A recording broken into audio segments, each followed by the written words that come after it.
Today on the grid, it's How Would I Edit Your Photos Day. My co-host is from Vietnam. He's on the lam. He loves the parking lot tram. He loves Pebbles and Bam Bam. He's the real rocket man. Erik Kuna is here. We got some awesome giveaways once again, and it all starts in just 30 seconds. The Grid is brought to you by Platypod, the tripod alternative that is changing the world. Everybody has a Platypod. You should too. Go to platypod.com.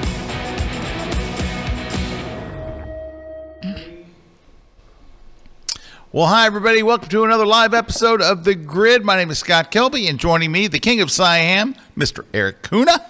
Hey, Scott, how's it going? It's going well, Erik. Whoa, look at how big I am. Wow, look how small and I'm you like are. this little It's like, tiny whoa. grid guy. I'm tiny. Hey, Scott. Hey, that's Hey, Scott. okay. Wow. Well, wow. Wow. Wow is right. What's a wow start to the show? That was like, whoa, I'm like a giant. That's Erik the Giant Man Kuna. He's no longer the Rocket Man. Anyway, glad to have you guys here as we mess with the cameras. Let's see what's going on. Lots of stuff. Today is How Would I Edit Your Photo Day. So we asked viewers. Oh, there, look, we're kind of more regular now. We're kind of getting there. All right. So we asked our viewers to send in raw, unedited images, and I'm going to take them through the paces of how I would edit them in Photoshop or Lightroom or whatever. We've got a bunch of giveaways today. What do we got to give away today, Don Pardo? A lot of stuff. Giant stuff to give away. Giant stuff from the giant, from the Jolly Green Giant. We got speaking of giant things, we got a Platypod Ultra. This is a small tripod alternative. You all know about it, but if you haven't seen it before, that is the awesomest tripod alternative there is, right out there. And then we're giving away Scott's new iPhone book, which is just blowing up. It's just huge and giant and just number one. Everything's big. Is on Amazon over there. So we're giving away his book. And then Light on the Landscape. Hey, did you see it is the number one new release in digital photography? Yeah, I mean, it's huge. It's number one. You know, they sold out of the whole first. Yeah, we're in the second run. It was like out of stock for like when a it week. started. Yeah, it was like boom terrible. right away. It's not what you really want, actually. Yes, exactly. So, but we got more. There's more in now. You can go buy it right over now there you can on get Amazon. And then Light on the Landscape with William Neal. We have his book. I think, Scott, do you have it over there? Yeah, I do. As a matter of fact, right here. So we're going to be giving that away. Beautiful got book. that. Beautiful. Great Gorgeous. book. Beautifully printed, Yes. really nicely done. Yes. So there Like, you go. just Because really light nice. is very important to landscape. Yeah, he's a So- very, very good Yes. photographer. He's very Yes. good. Woo! And then we're going to be giving away Boris FX Optics. So cool plug-in for Photoshop, Boris FX Optics. This is like you can do all these crazy effects right inside of Photoshop and really easy to use. And then we're giving away a SlickPick portfolio level account. So over at slickpick.com. If you're wanting just 25% off your SlickPick membership, you can go to slickpick.com/Kelby1 and get that. And then this is a site just designed for photographers. So this is like if you want a great photography portfolio website and you don't want to worry about it, there you go. And with their portfolio account, they'll actually assign you a designer that will help you go through that whole process. But Scott, you set it up without even a designer. You just boom, it was up, right? Yeah, it was up the same night. Yeah, it was, Yeah. It was actually surprisingly. Yep. I was expecting to have to get help, and it was just like a no-brainer. It was really easy. All right, well, All right, it looks like let's we've see. stabilized on our sides there. There we go. I got some stuff. What do I got? I will be talking a little bit later about something that was very important. I got numerous emails, text messages, all kinds of stuff from people in our industry telling me that my blog post on Monday was maybe one of my best blog posts It was ever, hard hitting. but certainly the best blog post of this year. It was definitely some deep fried content. Yeah, it was. So anyway, we'll be talking about not that. Not now. Later. Dave's got a good going. We'll talk about it a little bit later, but I'm going to tell you what it is. It is my definitive and ultimate guide to the chicken sandwich wars. I mean, you're talking. This is some hard hitting journalism right here. I spent hours just writing the post and going through who was the best and who's Popeye started the chicken war. So I went through all yes. that. But don't scroll any further. Yes. Don't go any further. We're going to reveal this. I'm going to give you a mini quick version of it, like a 60-second version, so I can get you to the best chicken sandwich you've ever had. It will blow your mind. It will curve your spine. It will lose the war for the Allies. It's all coming up a little later today. But so we had folks send in stuff. We have stuff. Yes. So first off, thank you to everybody that sent in images. It is, you're sending in your raw work. No one ever really sees anyone's raw work. Yeah. They see some of mine and Erik's because we teach, but outside of that, so it does take a little bit of nerve to go, hey, I'm going to send you my raw photo. Yeah, well, and I think that's something that it's great to see, though, where the raw photo goes, too, because I think when people see your final photos, they go, well, it'd be great if we could start showing, like, here's the raw photo, Right, here's the here's final where it photo. winds up. Yep. But, yeah, it's amazing how far most photos come and you don't realize it. Well, we're lucky today that most of the photos are just good photos. They're Yes. all the photos look pretty good. There's no trash photos today, so it's all good. Yep, there you go. All right, so I picked out some ones that I thought would be helpful. I don't know. I really haven't gotten a chance to try anything on them, so we're gonna just see how they I go. love that because this is the raw. unbiased raw editing. Okay, well here we go. This is our first image right here, and it's a very nice cityscape. It looks like London, right? That's I recognize this thing. They have a name for this. They call it what, the cell phone? Yeah, the weird building. Yeah, this building right now. That one's the Gherkins, and this Yes. one's the cell phone. It looks like an Yep. old cell phone. Anyway, but the photo itself, I think, is well done. We just need to do a couple little things that I think we can do to enhance it and bring out like the detail stuff, and then we got to work on that sky. Now, that's not the photographer's fault. They have no control over it, right? That's the tricky thing. This is actually what we usually deal with more often than not. Yep. Once we get to the right location and then.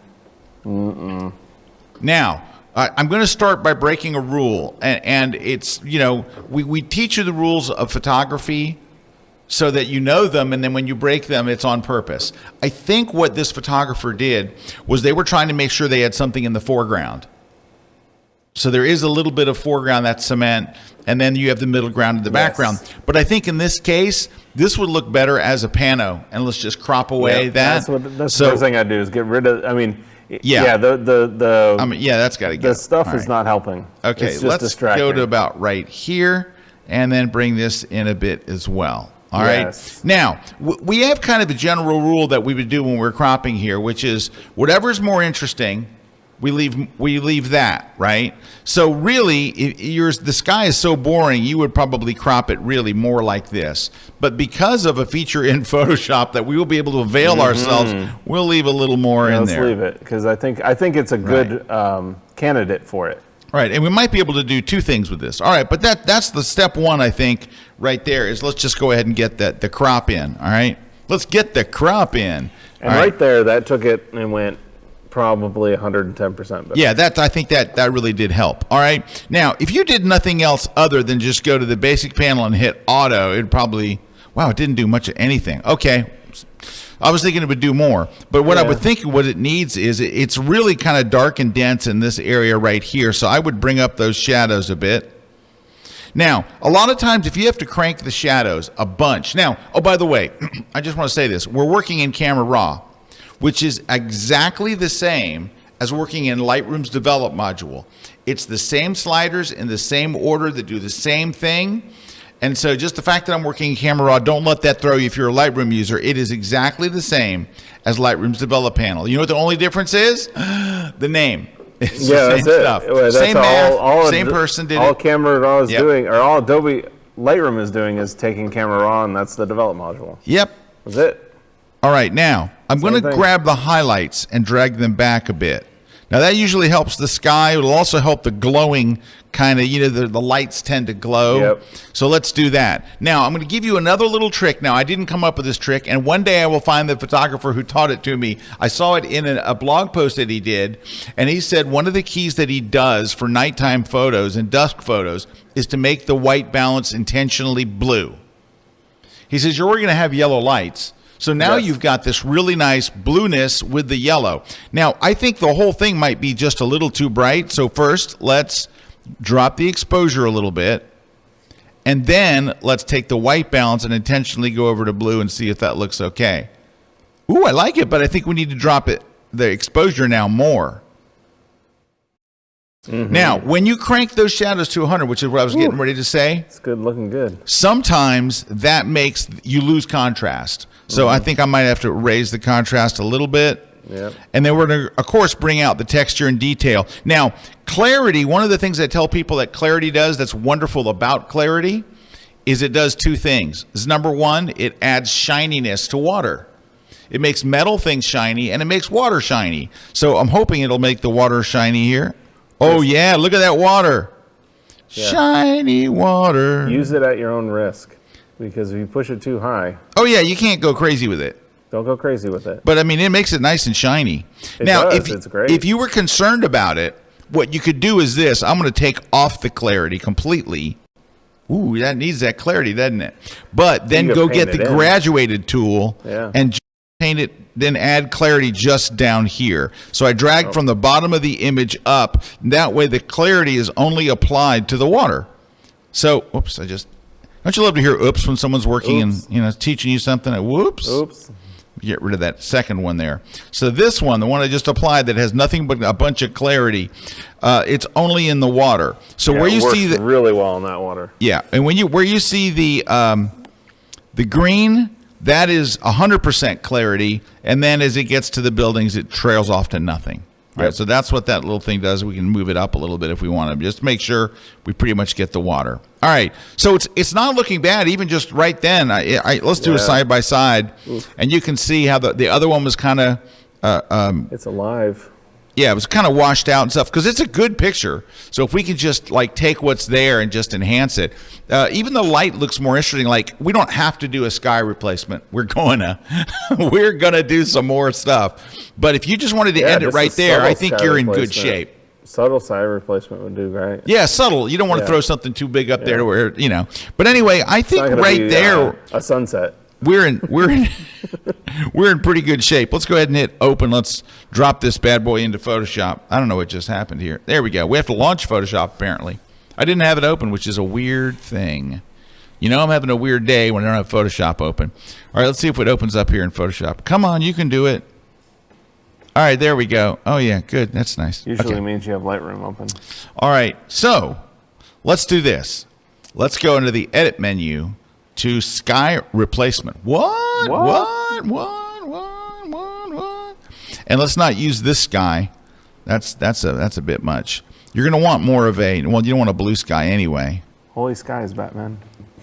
I tell you what, though, the mask didn't do a great job, did it? No, it did not. That's the worst. Usually it does a that's pretty really, bad. really good That's job. pretty You might bad. have to do is like this a one on bad your own. example. 'Cause that's a pretty bad mask. Yeah, they you created. might have to do this. That doesn't look bad. That's not bad. And you could tone it down. Yeah, You could take that one and tone it down yeah. I if think you wanted to. I'm looking Of at course, what- the other thing you want to do here is you can load in your own skies. Yeah, that's what and you wanna need do. to load in your own skies. Scott's just doing this to show you, but Yeah. you can go right down to the bottom, load in your own skies. And I've got to the point nowadays where I just shoot pictures Just shoot of skies. skies. All you do is you just from the the bottom of the frame up, and you shoot skies. I'm looking through these skies. Some of these are mine, so like, just see what we got here. No. All right, It's a very hard one because you need a sky that is shot at that kind of like twilight time. Yeah, it has to be twilighty and it has to be kind of dusky, and it's not masking it well. You might have to go to Luminar to do this one. For whatever reason, it's not awesome. And these other ones are too distracting. Like that's like too much, right? That last one you had wasn't. I know it's very subtle. This one? Yeah, it's very subtle. Yeah, but that's it's really not terrible. too bad. And I think It's can you just drag it adding up a little bit? Little bit. Drag it up a little bit. Yeah, you got to go a little lower because of that building. Yeah, I see. Yeah, over okay, there, there. right there. But I mean, that's not terrible. And then you can do the brightness on the sky adjustment layer, and Yeah, and you're gonna have to mask that a little. It's really that building and the kind of the edges of these. Yeah, that's a terrible this is job. usually a brilliant job, and I mean, I would say that's probably the worst I've ever that's seen. the worst I've seen. That's the But worst that's I've not ever seen. again. I don't want to blame the photographer. Well, maybe This is you could blue. show how you could show how you can go in and just paint over the mask on that building. Yeah, you could just go into the mask, and I think if you look at the That's mask, what's you're cool going to about see. it. See how it's kind of messy. Just doing that, and all you got to do is clean up those areas that are kind of gray. Right. So what you're seeing here is that's me option clicking on just the mask. I'm over in the layers panel, so watch. If you hold the Option key on Mac, this would be the Alt key on a Windows machine, and click, it shows you the mask get made, and you can see it didn't do a great job. You could just go get the eraser if you wanted. Just not the eraser. Get a white brush. I just did some bad stuff here. Hold on. Oh my gosh, I did. Oh my gosh, it's going downhill. Let me undo. I can't do undos. What's going on here? There we go. All right. Oh boy. Sorry, something went crazy. All right. What I want to do is get a brush. And I want to get a hard brush, right? Because the edges of the buildings are hard. They're not soft. They're not, So get a brush. Make sure you're painting in white and just clean all this stuff up. Now, you may not want to be at 100% like that. Let's drop it down a bit so you're not. That's a lot. Come on.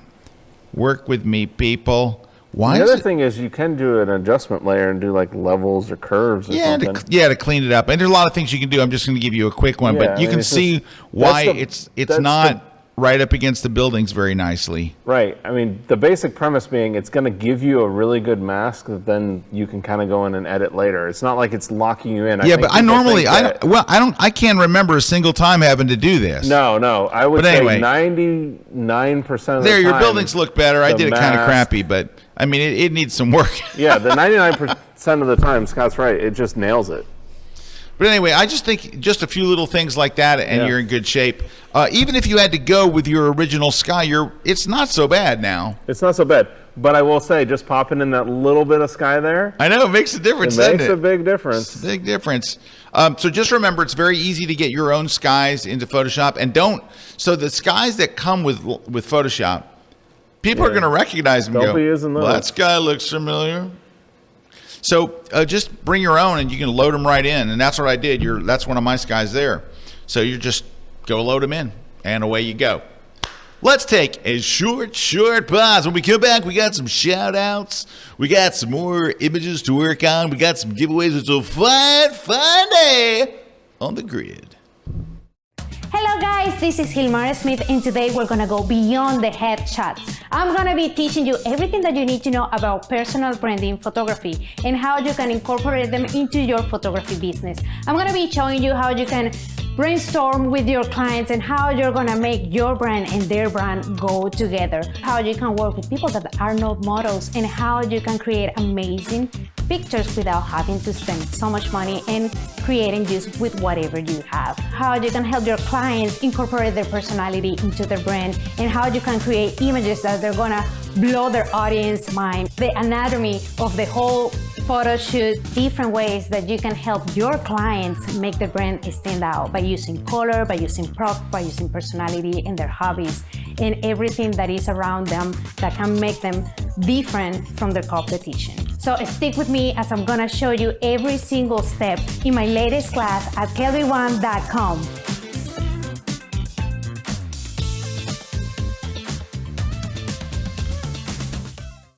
Hey folks, Scott Kelby here, and I'm going to answer a question I get asked a lot. Scott, what can I do to take my Lightroom skills up? I'm pretty good at it. I'm getting around, kind of knowing my way around, but I feel like there's a lot more I could do. There is, and can I tell you where it starts? The adjustment brush and the graduated filter and the radial filter.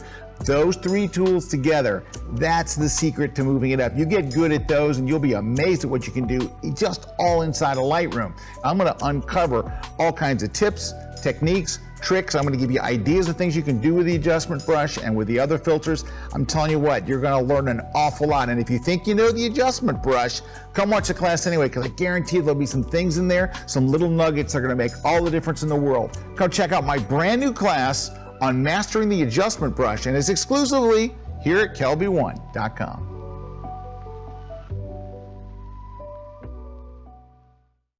This segment of The Grid is brought to you by B&H Photo, the professional source since 1973.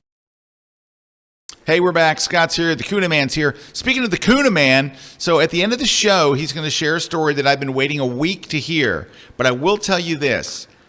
Erik made what I would consider to be a signature shot. So a signature shot is a shot that you don't see everybody else have, and it's like you see it and you go, oh, that's Erik's shot, and it's not a rocket. That's what's interesting. It's really good. He sent it to me, and I'm like, oh, that's a signature shot. And he's got a story about it, and he has not told me yet.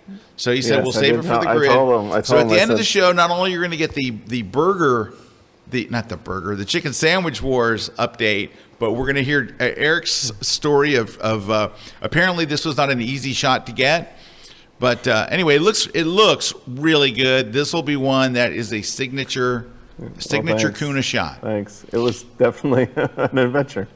Yeah, he will not tell me anything about it, so I'm anxious to hear it. Okay, let's get some shout-outs real quick, and then we'll get to the next image.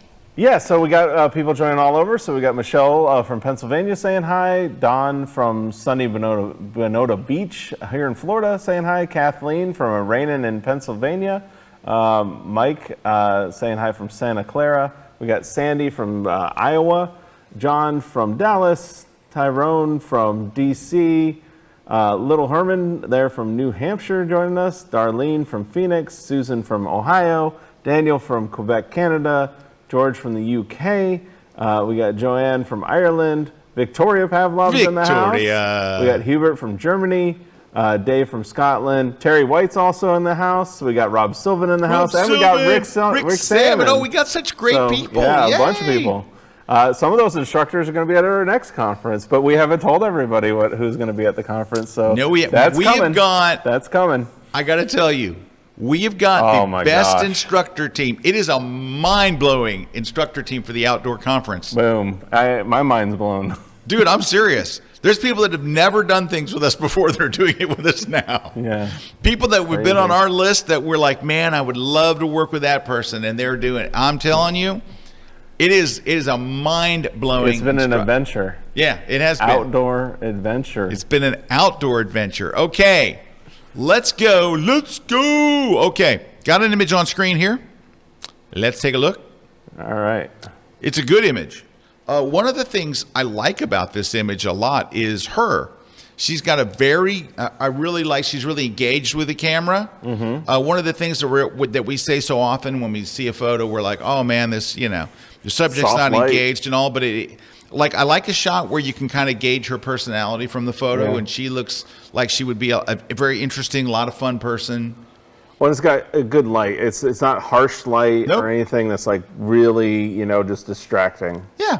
So the only thing we do have something growing out of her head, which is this kind of thing here. But I mean, that is what it is. Now, I don't know if she has something to do with the environment. In other words, like, is there a reason why she's here? So if it were just a portrait, which I think it is, but not an environmental portrait. So just for you guys that are watching, an environmental portrait is where she's at is really important to the story. Like, you're telling the story of her and she's into woodworking and she's posing with her work, it's an environmental portrait. Or if you just said, hey, stand over there against that wall, now it's a portrait. It's just there. It's you're just using the wall as a backdrop. So I'm thinking that it's that, and I would kind of bring. Well, definitely the way I look at it, it's got to be the second one because the environmental portrait, I would be able to tell the environment that they're in. You know? So I'm thinking the step one is let's just crop it in. Step two is. I'm curious about this white balance. This looks kind of bluish, so I'm going to use the white balance eyedropper tool. Now, the idea dropper tool is you click it on something that's supposed to be like a neutral color, not white, but a light gray. So this might be just right. Let's click it over here and see if we get a more natural color. I think that probably is with her hair, that skin complexion. That's probably a more realistic. Now you can just kind of click around till you find something that looks. I don't want it to look too blue. So what I'm looking at is I'm looking at her skin tone. But you can see every time you've clicked, it's gone to a positive tone on the temperature and it's gone away from green, right? So that's usually warming up the image when that happens. And you can even just go physically say it needs to be a tad warmer and just drag it over, and there's nothing wrong with that either. So you already saw that it was cooler and greener, and then even white balance tool confirmed that. All right, let's set the white and black points, hold a shift key, and then double click on the word whites. Double click on the word blacks and see if that does really anything. I'm sorry, in Camera Raw. You can do that in Lightroom. In Camera Raw, you have to hold the shift and click right on the little nub there. Click on the nub and click on the blacks nub. So what that does, it expands the tonal range. It sets your white point and your black point for you. So we're pretty good there. It doesn't look too bad. Let's see what we've got. I'm not crazy about how bright this is, so we're going to have to deal with that. An easy way to deal with that, well, would be to just get the graduated tool, darken the exposure, and then darken that side. Wrong way. Darken this way. Mm-hmm. That way, you're kind of darkening that. That's not really what it's about, I'm thinking. And I want it to stop when it kind of gets to her. Yeah, now your eye is drawn over to her face. Right. Away and from that, and it actually made the wood behind her more contrasty and look better. All right. Hey, we got a really good question I just saw. We'll have to answer in just a minute. Too. Yeah, I'll show you how to do that. Okay, so let's go and add contrast. Ooh, not that much. A little bit of contrast. Highlights look okay, but let's pull them back and just see if it helps. She's got a little bit of a shine on her face. A little bit, but that kind of took care of it. Yeah. Otherwise, I think now it's her eye sockets. Yeah. So the next thing is her eye sockets are kind of a little deep set, which is very common. So let's go get the adjustment brush. Let's go to the exposure and let's brighten her eye sockets up a little bit. A couple of clicks in there. I just want it to balance with the rest of her face. That might be a tad too bright. Let me bring it down just a tiny bit. It makes it come alive, doesn't it? All right, and I think we're pretty good there. The other thing I think I would do, just overall looking, is just for the sake of interest, I think I'm going to hit the plus sign up here to add another one, right? And then I'm going to do this. I'm going to go to texture and clarity, a little bit of clarity, and I'm going to make this wood look better. I'm just going to, I don't want any brighter. Let me turn off the brightness. Hold on. But I want to bring out the detail in the wood because, I mean, obviously, you post her on that wood for something. So let's just at least make it look really sharp. And while we're here, oh, come on. Jeez, it keeps scrolling away. Let's really get that texture and clarity, a little bit of clarity up on that wood. Now, because it's a portrait and I want you to focus on her, I'm going to go down to effects and I'm going to go to vignetting and I'm going to drag to the left. Now, bad vignetting is when you have a photograph and in each corner you have darkening caused by the lens. So it's a corner thing. When we go to the effects and add vignetting, it adds a nice softness all the way around the edges, takes the heat off the edges and puts the focus on your subject. Let's just drag it in a little bit. You don't want to drag it in enough to where you can tell you added a vignette. So they're about minus 11. Negative 11, somewhere around there. Is a really nice amount right there. I would probably do one more thing here, which is we've added some yellow to the photo. I would probably de-emphasize the yellowing in her teeth because we just added yellow and now her teeth look yellow. I don't think her teeth are yellow in real life. So I would go with a brush, hit plus so we don't mess with anything else we've done, and just literally drop the saturation amount. Get a small brush. Let's just change the brush size and let's get rid of the yellowing that we added. Let's right there. Just get rid of that. Now you don't want to take it all out or her teeth will look black and white. But I want to take some of that yellow out. That's an easy way to do it. And I think we're in pretty good shape. Mm-hmm. You might want to add some sharpening, of course. I think that goes without saying, but let's do that. Let's go to detail, and let's add some sharpening. And because it's a JPEG, it's not going to have any sharpening added by... Yeah, let's kind of see where we're at here. So there you can see... Let's look at the two side by side. Now that's after the cropping, but you can see the one on the left. See how blue it looks now? Yep. Like it really blue had and green. Yeah. a blue and green tint to it. And I think that if you look at her hair, what her skin tone would be and things, I think it's much more realistic and natural on the photo on the right. It is like you added that contrast and then you took that color cast out. Yeah, that was the big things. Yeah, and then so you can see her eyes look alive.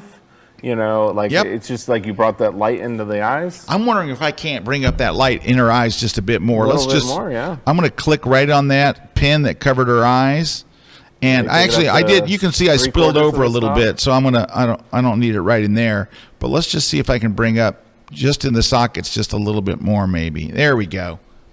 Yeah. Perfect. Okay, so just.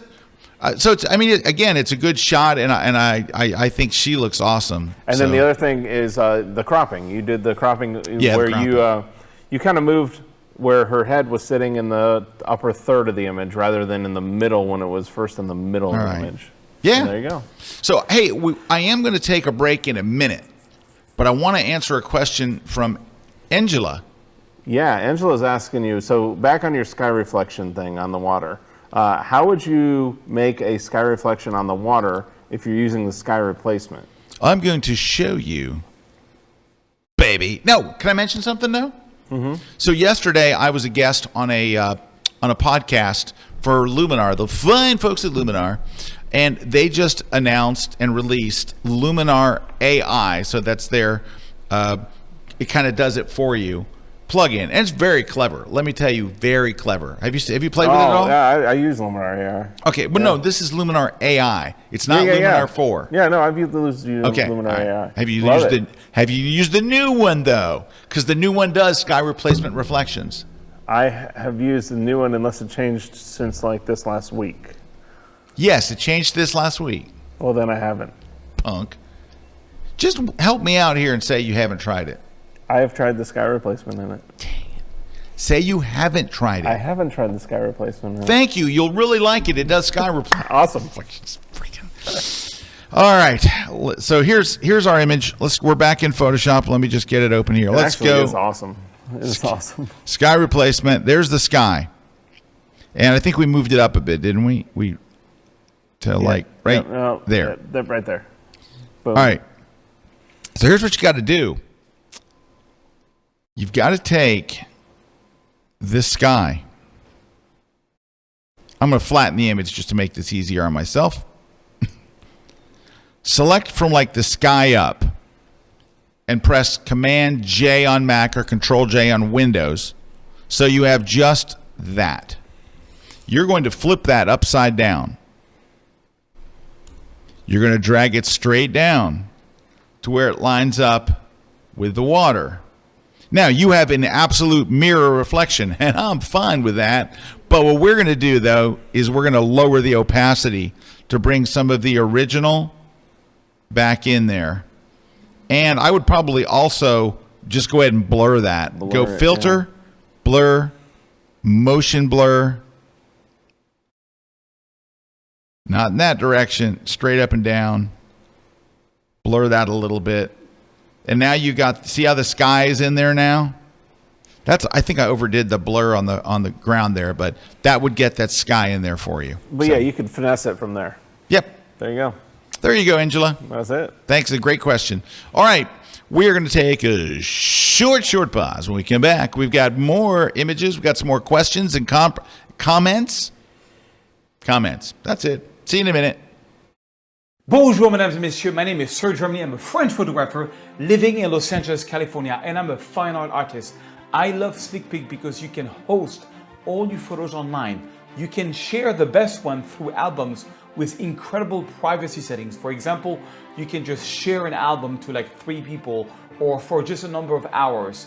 They have amazing watermarking on the fly where you can just change your mind and watermark and redo the watermark or take it out, and it's instant on all your photos. Having an official portfolio is so vital today.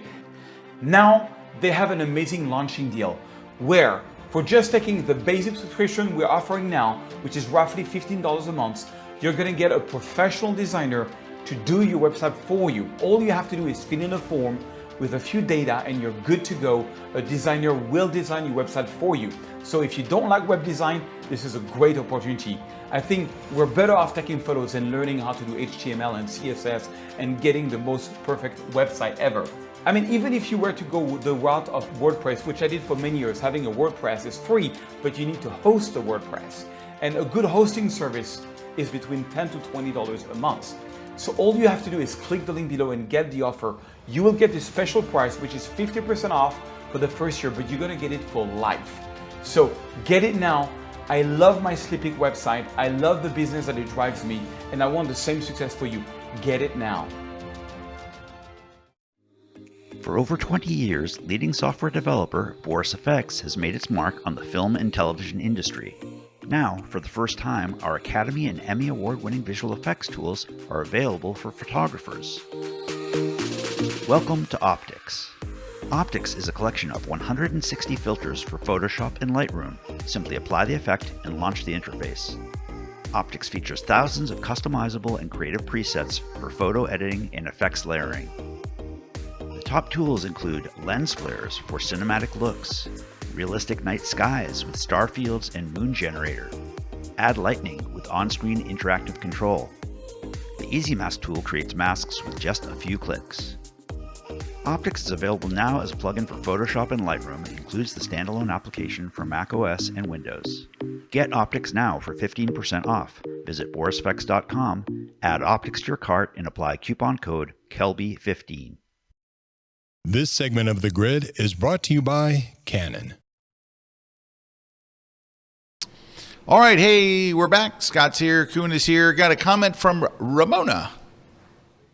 Yeah, Ramona's saying, talking about, I would like to thank Scott and Erik for their great advice on purchasing a new tripod under $500. She received her new Leo Photo LS 324C and LH40 tripod, and super impressed with it. Thanks for the help. Yeah, So, that's a for great the money. one.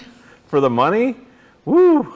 And it has the same model numbers as Really know. Right Stuff, Yeah, it's just not instead of the RRS, it's Hey, LH. nice comment from John Dukes. He said he loved the wildlife Yeah. conference. So awesome, and I cannot wait for the next one. We can't either. Yeah, that wildlife conference was a Yeah, blast. it That really thing came was. out really good. Yeah, no, I was it really was awesome. I was really, Yeah. we're getting better at it. The more we do them, Yeah, we're getting really good. Well, every time we do them, we try to make it better. That's like our goal. It's like our thing, and so they keep getting better. I love that. Oh, yeah. All right, I got another image here, and I'm gonna try not to spend as long on it. It's very nice. I think this is a terrific image. Yes. Like really nice long exposure, and this is This just. one will come alive. I've got a feeling this one will come alive. I have no idea. I have a feeling. Let's hope. I'm going to see what would happen if you just click the auto button. Does it do anything? Not much. Not much. Not much. So let's just if it's not really rocking your world, let's just reset it. All right. What would I do? I would probably. Well, it depends. If you want to keep this sky, I would lower the exposure until the sky looks really good. Mm-hmm. So let's go and get that sky looking happening. Then go to the shadows to bring up the mountains and stuff below. Now, I might have gone a little too far with that sky. Or we could go plan B, which is use a graduated filter on the sky, darken that, and then drag it from top to bottom. Now, one thing that I will do that people don't think about, and I do it quite frequently, don't tell anyone, is once you've added the graduated and you've darkened the sky, you can make the sky bluer just by dragging the temperature slider over to the left. I love to do that. And that works really well. So I'm going to add a little contrast to the sky and pull back the highlights because that also helps. What's great about that is it kind of creates almost like a split toning, like you got a different color tone in your sky. Yeah, it makes your sky more interesting because you have a variation in color. Let's see what else. Overall, this is like not looking bad. I would go, let's add some contrast, which they generally need to keep things from looking flat. Let's pull back the highlights overall, and that'll help the sky some. We can open up the shadows a bit so you see the mountains a little bit better. Of course, with anything that's got a lot of detail and texture, you want to crank up the texture, make that water a little shiny with clarity. No reason to use dehaze or anything. It all looks pretty good. The only thing is, and this is a compositional thing, is you got a really interesting foreground. The sky, even after we've done some stuff to it, it's kind of meh. So you do have the option of saying, I don't really care for that stuff up there. And we can make a nice, like right there, fake pano-ish. I think that looks pretty nice. Yeah. Let's see if there's anything else it really needs. It's not bad. And I didn't do a lot to it. You could add a little vignette, just tiny little one around the edges. And here's one thing you could do that would probably make it, because the light is kind of flat. It's not dynamic and it's not gorgeous. It's just kind of late in the day. You waited later. Try this. This might go horribly wrong, but it might save it. That's not saving. I don't want to make it sound like that. Go to the exposure slider. It's going to look bad at first. Go to like 1.25 points. get a nice big brush, and let's click on I got a feeling, some little areas of interest to add little hits of light. So we can hit them. That might be too big. Hit a couple of places in your image. Now these are a little too bright, right? That's okay. We're going to fix that.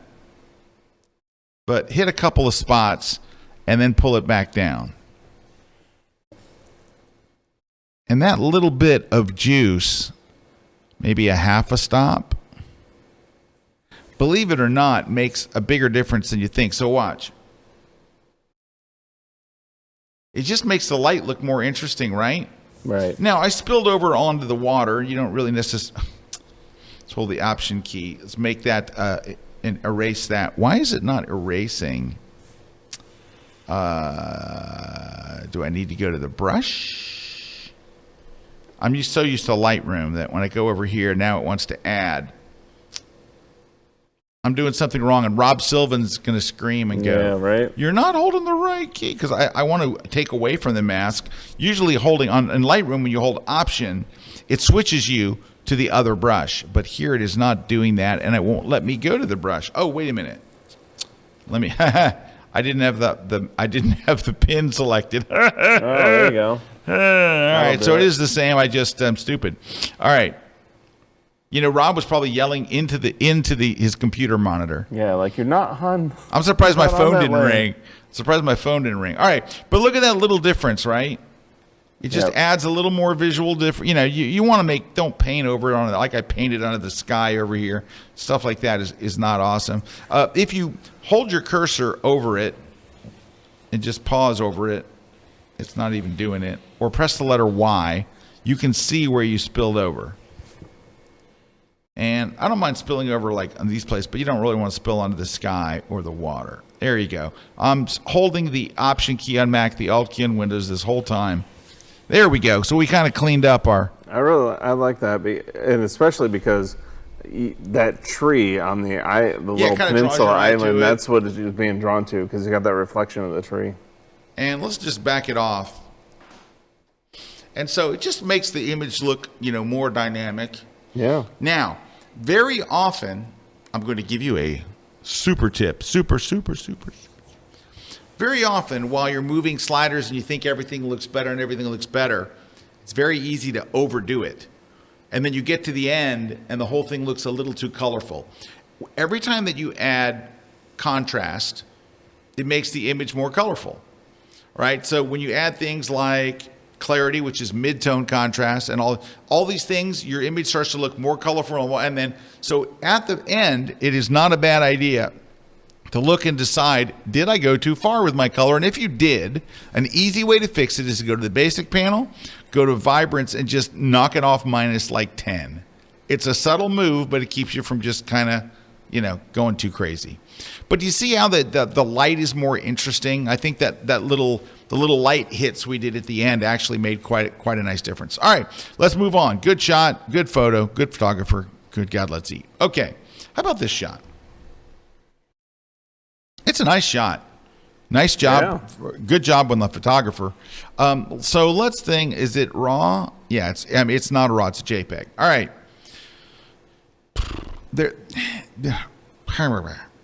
Yeah, there's some like exposure things we can fix. So let's go hit auto, see what that does. Nothing. So let's go and let's make the image a little brighter. And you can see, look at her boots. What color are her boots supposed to be? Black, probably. But they're blue. You can see it in the boot. Go get the eyedropper tool. Click it there. There's your proper. I mean, I think there's a little green. I might go a little towards red to get, because it still looks a little greenish, but it might be because there's green stuff on her heel. You got to get rid of that, right? Okay, but it's not a finished file. All right, so I think our skin tone, the color overall is looking better.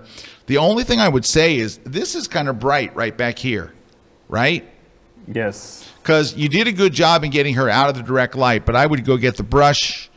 Let's darken the exposure and maybe even the highlights a little, and let's just paint over this area right here. So it should not be that bright. You don't want to detract from her face. And that's a sloppy painting job. Sloppy.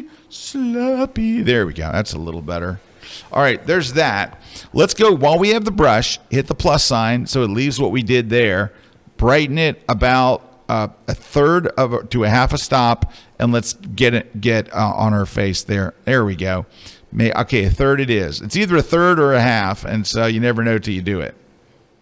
But it's just that little bit of kicker that makes sure you draw their eye. My biggest problem with this shot, besides the color, because let's see where we are color-wise and stuff. Look at that. Yeah. So it's looking a lot better. We didn't do that much. Look how green the plank of wood, the seat or whatever it was like she's a green bench. cast over the whole thing. Yeah, and there's a color cast over the whole thing, and her shirt was too bright, and her shirt is still a little too bright. Well, I just completely trashed that. Oh God, stop! I really don't like camera raw. Well, I don't know why I'm working in it. Okay. I think we should open up Lightroom soon. Yeah, because it's yeah. All right. I got it. But it's this tree over here is literally straight up distracting. Not the tree, but all the branches and the ugliness over here. Yeah. I see So what you're I would saying. probably have to go. Let's just do this real quick, but let's go over to Photoshop. I would probably take the time with the clone stamp tool or whatever tool you're comfortable with, maybe the spot healing brush. Let's get rid of all just this nasty stuff over here. All of this stuff that is not helping the picture. All this, I would get rid of all that junk. Like all of that is just ugly, distracting, ugh. The technical term for it is ugh. The tree is okay, but all this stuff. This might take a little bit. Yeah, I'm not going to do a great job. I'm going to do it quickly, and you can see. But I wanted to take enough of it to where you could see, yeah, this would be worth investing 10 minutes in. And that stuff, just get rid of And all because this. it's so out of focus, you can really Yeah. get rid of it. Yeah, it's easy to get rid of. You can do it. Yeah. And this little branch over here, is that helping your photo? If it's not helping it, it's probably hurting it. And then these random trees up here, these branches that are just, this one coming out of her head, get rid of that. Unfortunately, there's not much you can crop away, because I would say let's crop some of it away, but it's a pretty tight crop. If you do, you're going to lose that being a tree. Yeah, there's a little, you can still see it's a tree, Yeah. but it's just kind of nasty. The other thing I would do is let's go back to that camera raw filter. I mean, this is going to be a good case for like vignetting or something a little bit. Little bit of vignetting around the edges. Yeah, right there. And then let's get this green junk off her shoe. So yeah, that's got to go. And whatever else is on the bottom of her we need to shoe. do some sharpening. I see. Our focus went to the boot. Yeah, well, hold on. I'm doing some bad stuff there. Let's just use the healing brush. And what about here? Look at that. It didn't do a bad job there. And while you're here, I would get rid of all of the scuffs and things on her shoes. You don't want any of that distracting, Well, yeah, all that's these so easy. all those scuffs, all that stuff. Get rid of all that junk. None of that stuff should be there. These scuff, spot, weird thing, scuff, weird thing. There, shoes are looking pretty good, except for that. Cool. And I would also maybe darken right here. I'm going to jump back to the camera raw filter, get that adjustment brush, and just darken up right in here a little bit. There you go. And then we do need some sharpening. Now, she really needs sharpening in her face. Think, Yes, Kuna? Looking at yes. you. All right. Yeah. So get the adjustment brush, and there is a slider Because called I think sharpen. that's what the focus point's a little behind her face. Yeah. And let's just sharpen her up nicely here. There we go. And I think you're in pretty good shape overall. Now, let me go open up the original image again. All right. Is this it? And let's set it to default. So you can kind of see the before and after here. And it started with a good shot, which is good. There's your before, and there's your after. And it's this. I think a little more careful with the background. I'm telling you guys, and you've probably heard me say this if you've been to any of my online classes about shooting portraits. A big turning point in my portrait work was when I realized how important the background is. The background is so important because, I mean, look, you have a very nice looking, nicely dressed subject. How are you going to mess that up? So what's going to mess up the photo? All the other stuff. The trees and the branches and the junk and the distracting stuff in the background. Now, you could have blurred that background more and it would have helped. But still, just a little more careful placement of where to put her and where to pose and all. But it's a good shot. I don't want to be too critical about it. But that takes away you having to spend all that time in Photoshop. All right. It's time to take a break, Rooney. When we come back, we got some giveaways. We're going to look at another photo or two. Wrap things up. Oh, we got the chicken. Chicken wars. Live chicken sandwich wars and Kuna's crazy story. All coming up after the break.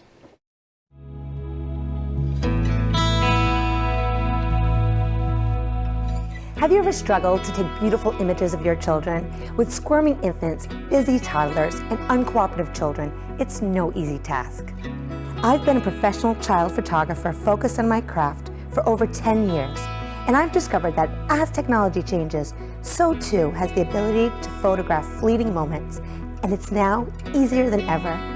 You'd be surprised to learn that all these photos you are seeing were not taken with fancy equipment, expensive lenses or lights. They were all captured with an iPhone. Hi, I'm Tracy Sweeney, newborn child and family photographer, and I invite you to join me in this class, where I'll teach you the secrets of how to take amazing photographs with the camera that is always with you. You'll learn how to take better portraits, choose lenses, capture children in motion, and edit images that you'll want to share with the world. Come check out my class to learn the tricks of the trade and capture memories to last a lifetime.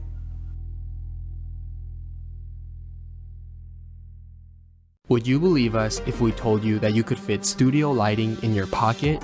Well, Lytra has made it possible. Lytra is a global award-winning brand that designs and manufactures professional-grade camera lights that are compact, rugged, and waterproof. Whether you're using Lytra gear in a photo studio or underwater, Lytra's mission is to provide content creators with flexible and unlimited lighting tools that can mount on any camera, anywhere. Their lights come with a high CRI or color rendering index, making them some of the most color accurate lights in the industry. Due to the light's compact and rugged design, photographers are able to use the lights in ways that their studio lighting never could. Lytra has also made multiple lighting accessories available to fit your every need as a creator. Whether you're shooting portraits, nailing a product shot, or even flying your drone, they have got you covered. Lytra enables photographers and filmmakers to focus on their craft and create something beautiful. What will you create? This segment of The Grid is brought to you by Platypod, the world's most compact tripod base.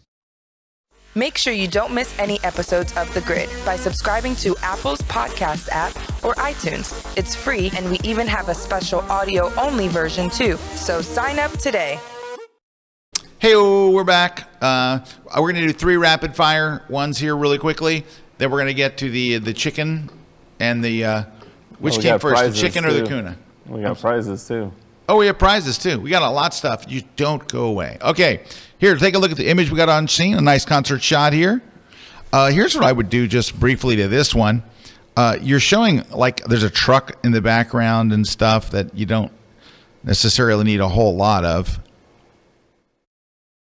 I think your shot is kind of in here. I think you want to keep the crowd, right? I mean, that would be kind of you want to show that they're in concert and keep a crowd. I go ahead and hit auto and just see what it does. Wow, it helped a lot in that case. But you know what? There's an overall color.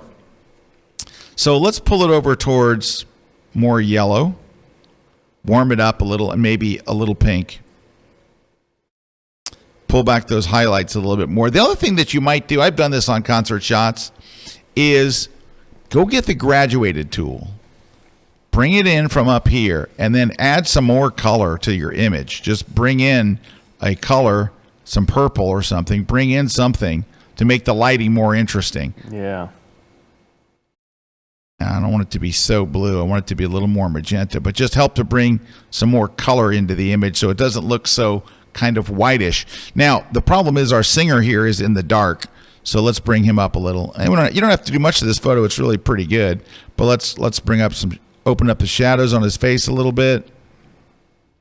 And what you could do, lastly, is go to the radial filter, darken it, and then put a spotlight kind of on them. There you go. That would probably do the trick. That way it kind of makes them stand out a little. Let's see if we can see before and after. So now that's after the crop. So we did crop in to make them more of the scene. But you get the idea. Just makes the image look a little more alive, more colorful, more popping, more zipping, more pap, pap, pap, and a little boom, boom, boom.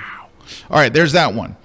This one, we don't want the before and after because we haven't done anything. So there we go. Let's get through the horribleness that is camera. Okay, first thing I would do is just hit auto and see what that does. Yep, there you go. Now the color is we've got a lot of white balance issues today. So let's get the eyedropper. Let's click it on like her shirt or something. I'm not liking that. If you don't like what you see, go choose. Let's try these. Auto. Auto's better. Auto warmed it up. Whoops, I hit the wrong thing. Daylight. This is taken with a flash. Why don't you just choose flash? Because it doesn't look good. I'm going to go back a little more towards yellow. There's like a funky color cast in here. What is the color cast? Well, you could intentionally go to blue for an effect, but if you want to get it kind of skin tone normal, I'd go there and then lower the vibrance so the skin tone doesn't get crazy. Let's brighten her face a little bit. Increase the exposure. Brighten her face and hair a little bit, right? It's a portrait. Something right in there. And maybe crop it a little bit closer because what's up top, there's not much above her head that matters. It'll make the portrait a little more intimate if you get to there. And you can add a little texture to make the water. Now, what you could do, just 30 seconds more, Eric. I'm going to go to clarity. I'm going to crank the crap out of the clarity and just paint over the water to make it really look like really stand out. Look at that. Oh, yeah. Just make the water really pop. Because remember what I said, how it makes water shiny? I mean, that's obviously add a lot of dimension. That's a lot of the. The water is a big feature here, and then you could make a smaller brush, accentuate some of the water here on her shirt and stuff. But you don't want any. It's gonna change the tone a little bit. So, but let's just look at it before and after. So yeah, it just makes the water look more dynamic. I wish there was more light coming from behind her. Yeah, there's a little bit. Yeah, I just wish it was kind of blasting. And you could technically do it here with a big brush. Add a new brush, go add a big burst of light behind her with a big brush, and then mask her out of it. So like really, now you're seeing the background. Bad idea. Okay. We don't want to see the background. That's why you have to blast it when you shoot it. Yeah. All right, anyway, there's that one. Whoop. And one more. I like this shot. I like where he's going. The color tone looks a little funky. Well, especially, you can tell just in the jersey. Yeah, but it's okay. You're under the lights at night, but let's see if we can. Okay, it's not that. No, ain't that. Let's go to as shot. No, let's try auto. Auto's better. Better. Let's pull back the highlights because it's a little bit bright on his face. I think your color's a little better there.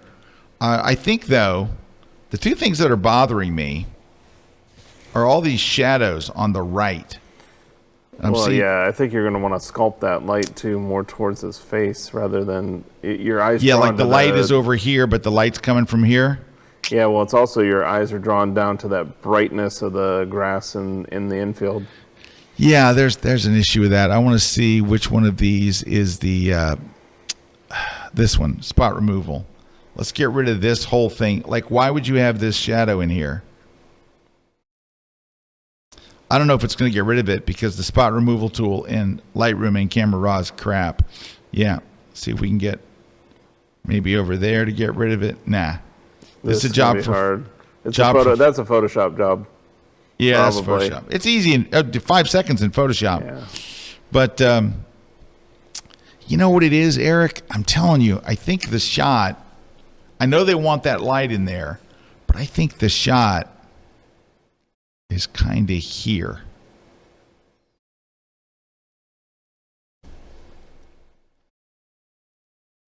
And that color looks green. Mm-hmm. And I would tend to use that radial tool here.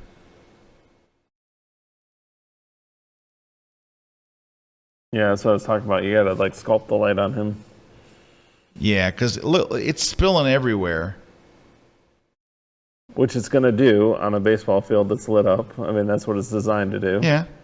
But you might be able to... just doing that right there did a lot. Kind of help it out a little bit. I think that helped a lot. It's not my greatest work there, but... Oh, my oval's a little too ovalacious, wouldn't you say? Yes. My oval is... It's going a little, a little wide.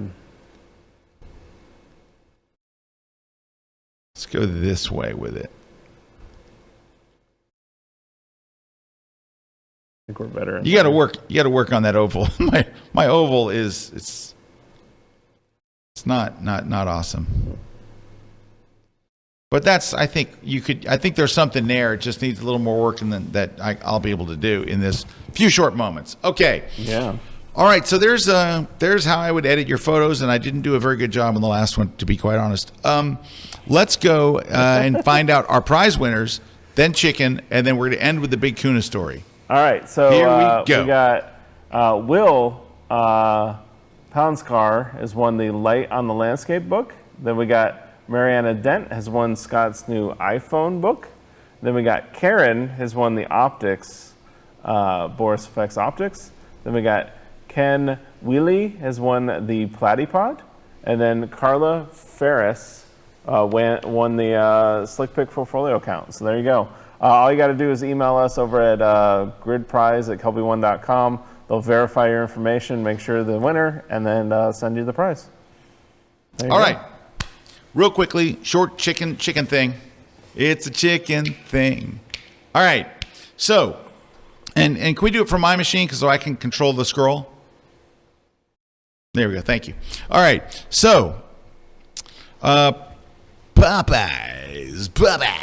Okay. So Popeyes is the one that created this whole chicken sandwich war.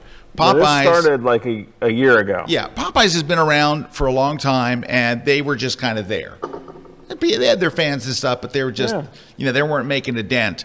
And they created this chicken sandwich that blew everybody away. Like, it was the biggest, crunchiest, and I got to tell you, phenomenally great chicken sandwich.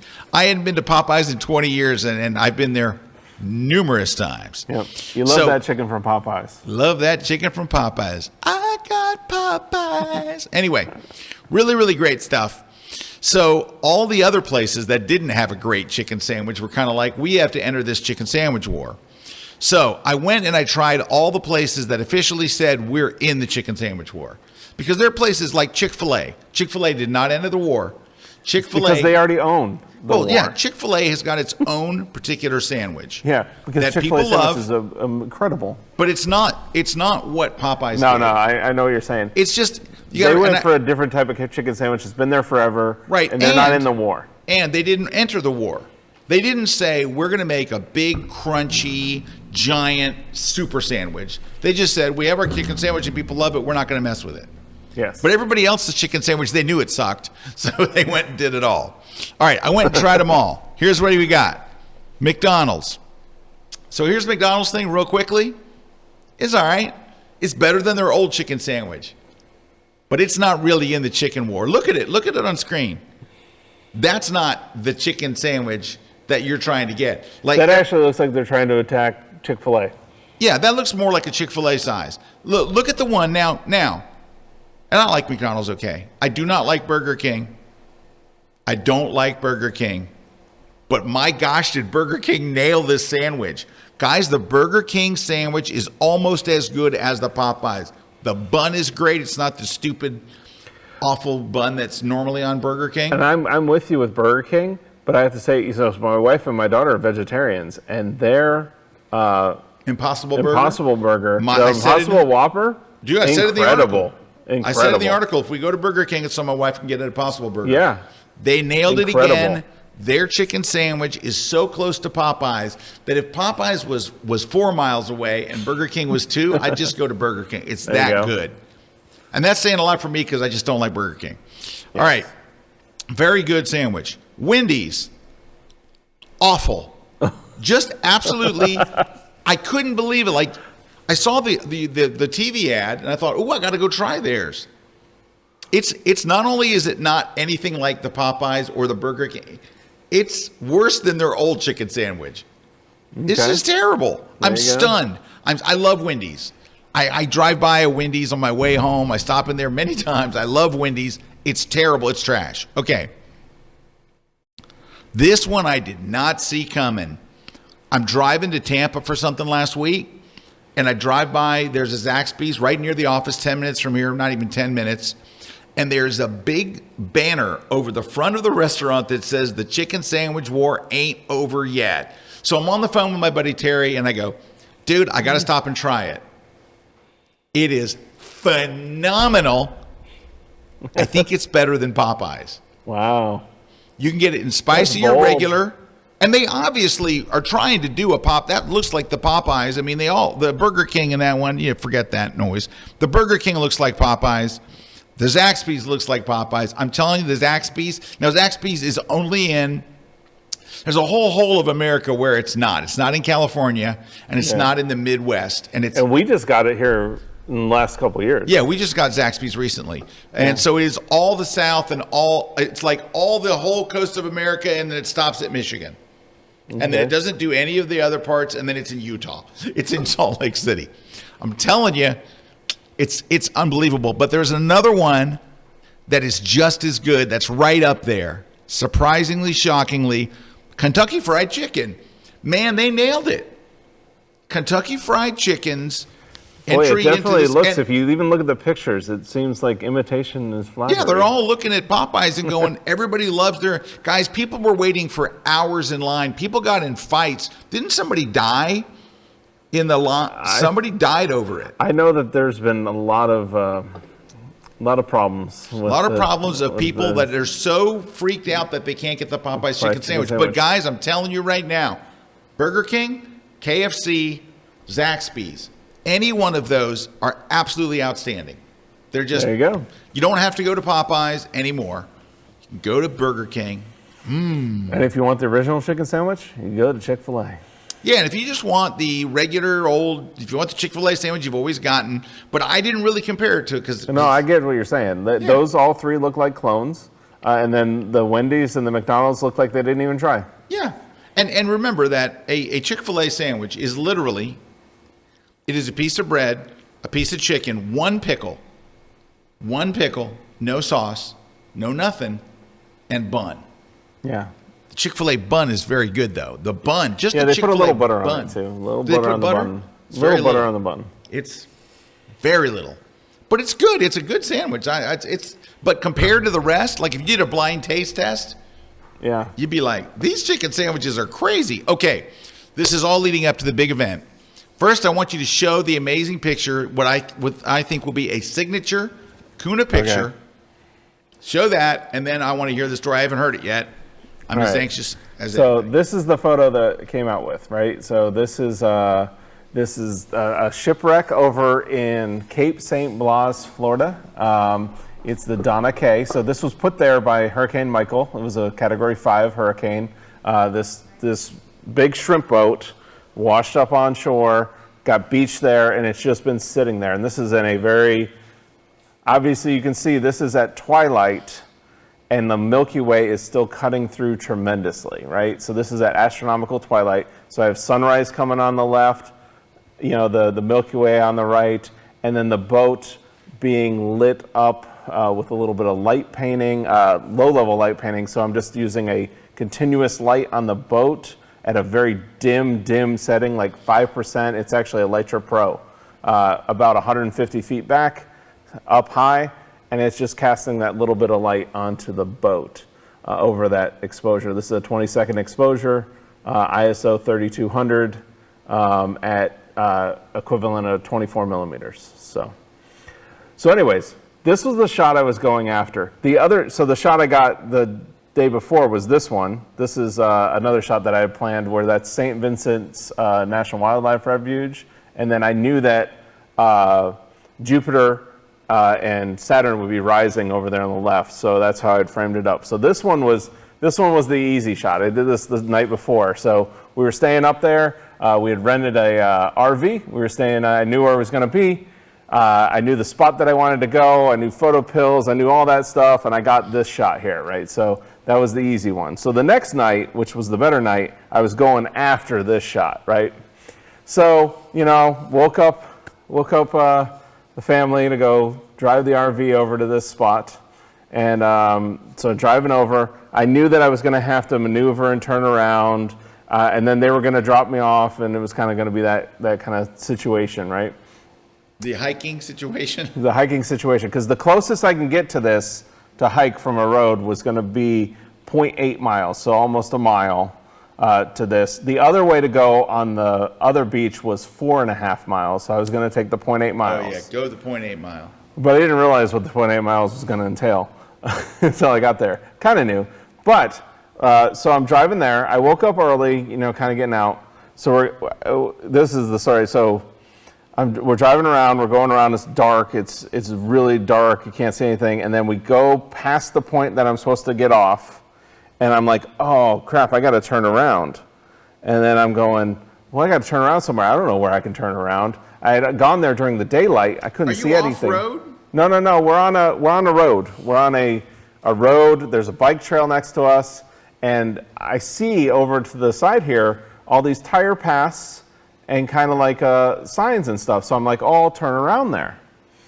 So I pull in. I start, you know, kind of doing the turnaround. And then I'm like, I can't really move that well. What's happening here? And I'm going over tire tracks that are already there. Uh-oh. And then I kind of like, the RV starts not moving at all. And then I'm like, oh no, stop. I'm going to go in reverse.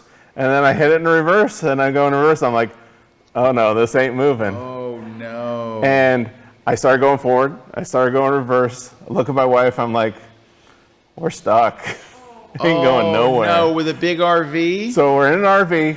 We're right off the road. I mean, literally, I got it back to where there's a bike path in the road, and I am there, right? And I can't go anywhere. And luckily, I planned a lot of times to give myself a little bit extra time. And so I've got to where I'm about an hour from where I need to be, right?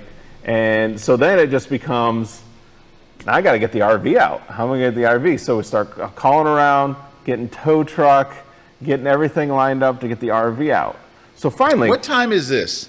This is 3:30 in the morning. 3:30 in the morning. Easy to get a tow truck in the middle of nowhere Yeah, at so 3:30. 3:30 in the morning.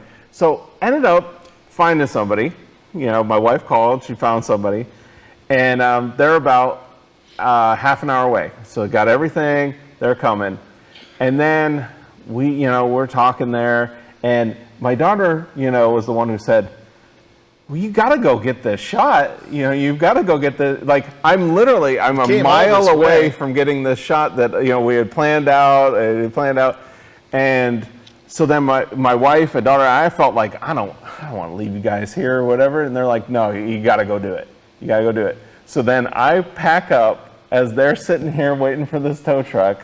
I pack up my stuff, get my stuff on. We've got perfect cell phone reception, so I felt good, like we could contact each other. They just go back in the RV, lock it up, and just wait. And then I take off down the road. Well, as I'm going down this path, and here, let me show you a little bit. So I got some behind the scenes during the daylight. So actually, this is the first. So this is what I come up to, right? So I have to kind of back up to.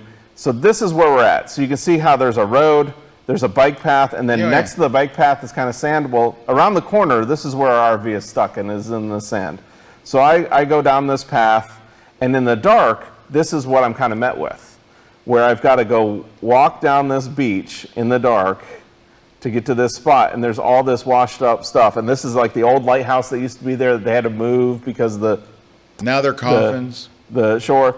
And then this is the part where it got interesting. The tide was getting so high that I had to start climbing over trees and going down paths.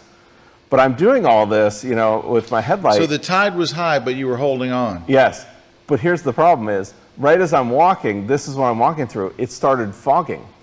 It started getting foggy. So I'm walking in the fog in the dark trying to get to this place, and I know it's there, and then all of a sudden I come up on it, and it just like illuminates. I'm just walking, and then suddenly it just illuminates, and that was a shot that I took where I was like, finally I got there, and got there. But it was just that thing of, you know. How long from where the car was till you got there? 45 minutes. Oh, 45 minutes? That's not good. It wasn't bad, but it's really bad when you don't know, you can't see a long distance in front of you. Sure. I could only see a short distance. Ooh, but then, you know, I knew with the weather patterns, and I knew everything that at 5:30, this should all clear up, and then it should be magic. And that's where this came out of it, you know. So then you got down to, you had to wait through all of it. You had to get out there. If I would have just taken 200 yards, I would have turned around because, you know, it'd be like, there's no way this is going to clear up. There's no way this is going to be good. But I had known from studying the location, knowing what's out there, seeing what's out there, that I was just going to have to risk it. And is that one frame? This is one frame. So it's no composite? So, yeah, that's the other thing. Both of these shots, this shot is a single Milky Way frame. That's why I've been trying to do that more to show people, you know, what you can get out of single frames. And this is a single frame. And that's the reason that I'm doing that light painting on the boat, is just to get that little bit of light on the boat so I'm not having to do the composite. It takes a little bit more effort in the shooting. All right. But, so, Eric, how much did they charge you to walk out there? So it was $0 to walk out there. So, and what kind of, did you have to go out and buy and rent special equipment? No. Did you just use your own gear you already had, and it didn't I've cost had you it anything? for a long time. But what it took was effort. It took a lot of effort. Now, the one thing it did cost me, which it wouldn't have cost me, is the tow truck. Well, that's just an unfortunate. Unfortunately, this shot cost me $200.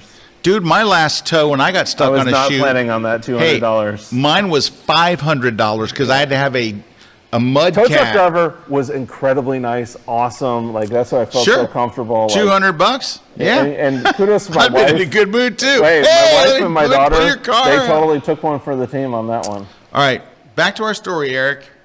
And this is important for people who were upset when we did the blind photo critiques, and a woman had put a picture of a bottle on a table, and I was like, look, you want to take more interesting photos, stand in front of more interesting things. It wasn't about flying anywhere. It wasn't about investing a bunch of money. Eric spent $0 except for the tow, but that was unexpected.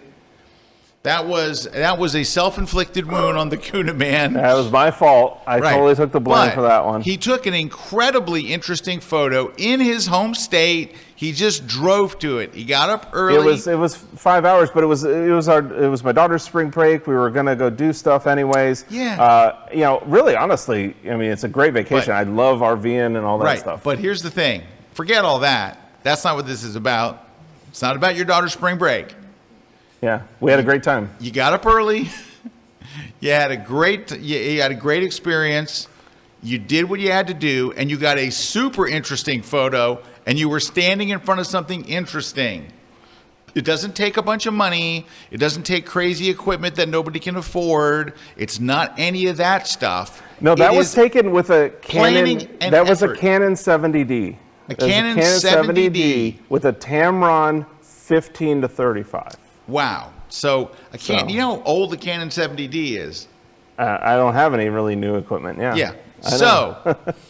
So for everyone out I really there want an R6 someday. I want to get an R6. This is exactly what we are talking about. This is exactly what we were talking about last week, was to make more interesting pictures, stand in front of more interesting things. It doesn't mean spending a bunch of money. It doesn't mean This is the other thing that I didn't show. But while I was out there, there was a SpaceX rocket launch, and I had also, so before this shot was taken, I had moved the camera in line with the boat because I knew the rocket would come over it, and there's the rocket actually coming by. So that's from 350 miles away.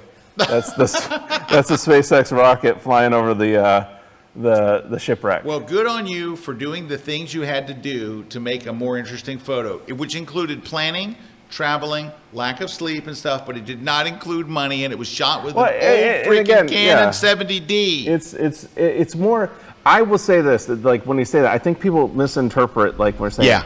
It's about when I say photography is hard, for example, what I'm talking about is to make a great photo, it takes effort. That could be money.